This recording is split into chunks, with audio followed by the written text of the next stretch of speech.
So we're like actually building it like a real city. So there'll be a percentage of land that's um, owned by the like the municipality, the city effectively of Wyoming.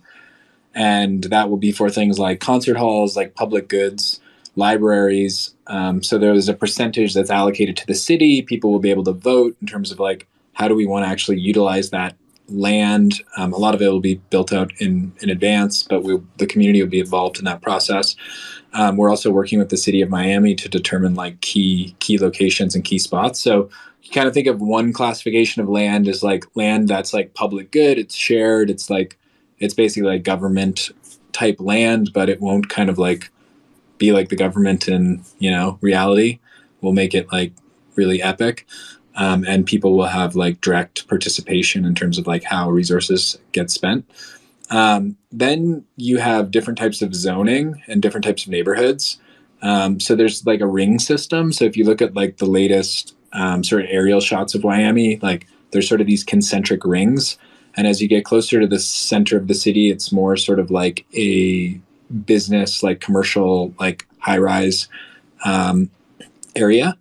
And there's different zonings like predetermined. So there's commercial zoning, there's residential zoning, and then there's mixed zoning. So mixed zoning, you can kind of do whatever you want. And then commercial is obviously like shops and businesses and things like that, experiences. Residential is homes. So you won't be able to change that, but everything is like governed like it is in the real world. So every neighborhood is a DAO. You can turn buildings into DAOs. You can like merge neighborhoods together.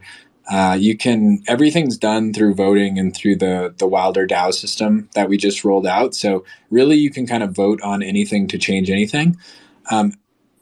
So you can get involved in your local community and, potentially change even things like zoning, but depending on what you're trying to change, that could impact like how difficult it is to get that vote passed through. And the other thing is that we will be developing buildings. So we're not just selling land. You will get a building with your land. But that building you do not necessarily need to keep on your land. You could actually destroy it and you could rebuild something else. There's also going to be things like fractionalization where you could actually like take your building and you could, fractionalize it. So how would I be able to I guess reconstruct my building if I were able to get land and you guys gave me just say a tower in there? It's going to be like next level.